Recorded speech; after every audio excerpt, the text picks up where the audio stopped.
एक बार की बात है, किसी गांव में एक साधु बाबा रहा करते थे।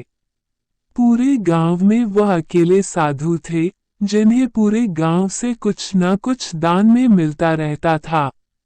दान के लालच में उन्होंने गांव में किसी दूसरे साधु को नहीं रहने दिया और अगर कोई आ जाता था तो उन्हें किसी भी प्रकार से गांव से भगा देते थे।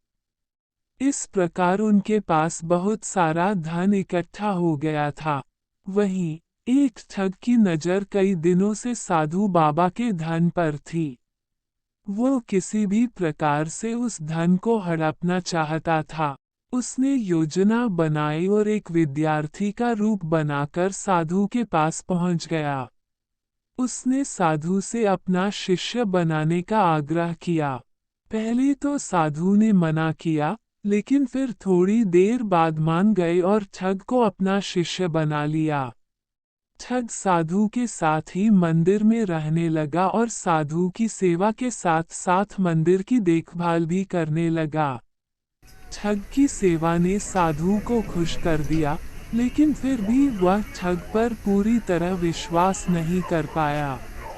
एक दिन साधु को किसी दूसरे गांव से निमंत्रण आया और वह शिष्य के साथ जाने के लिए तैयार हो गया। साधु ने अपने धन को भी अपनी पोटली में बांध लिया। रास्ते में उन्हें एक नदी मिली। साधु ने सोचा कि क्यों न गांव में प्रवेश करने के पहले नदी में स्नान कर लिया जाए।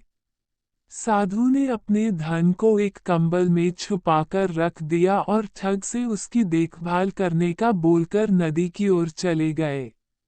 ठग की खुशी का ठिकाना नहीं रहा।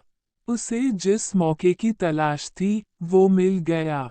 जैसे ही साधु ने नदी में डुबकी लगाई, ठग सारा सामान लेकर भाग खड़ा हुआ। जैसे ही साधु वापस आया, उसे न तो शिष्य मिला और न ही अपना सामान। साधु ने ये सब देखकर अपना सिर पकड़ लिया। कहानी से सीख। हमें इस कहानी से यह सीख मिलती है कि कभी भी लालच नहीं करना चाहिए।